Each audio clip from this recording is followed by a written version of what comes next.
Сизде баары жакшыбы? Сизде 1 мүнөттөй убакыт болобу? Жакшы. Кеттик. Мени жакшылап укул адамдар. Мен тукум курут болуу тууралуу бир аз билем. Ошону айтып берейин. Мен билем силер тукум курут болуунун жаман нерсе экенин билесиңер. Анан өзүңөрдү тукум курутка дуушар кылып жатканыңар кызык. 70 миллион жыл ичинде бул мен уккан эң күлкүлүү нерсе. Бизге астероид түшкөн, а силердин шылтоңор эмне? Силер климаттык кырсыкка бара жатасыңар. Бирок ошентсе да өкмөттөр жыл сайын күйүүчү майдын субсидиясына 100 миллиард мамлекеттик каражаттарды жумшашат.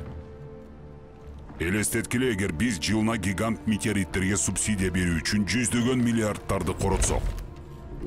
Бул азыр силер кылып жаткан иш. Ошол акчага жасай турган башка нерселердин баарын ойлонуп көрүңүз. Дүйнө жүзүндө адамдар жакырчылыкта жашашат. Сиз аларга жардам берүү маанилүүрөөк болмок деп ойлобойсузбу? Билбейм, өз түрүңүздүн жок болушун колдойсузбу?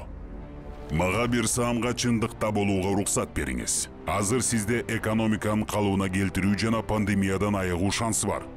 Бул адамзат үчүн чоң мүмкүнчүлүк. Ошентип мен сизге укмуштуу идеяны айтайын. Тукум курут болууну тандабаңыз. Кеч боло электе өз түрүңүздү сактап калыңыз. Шылтоо айтууну токтотуп, өзгөрүүлөрдү баштоого убакыт келди. Рахмат.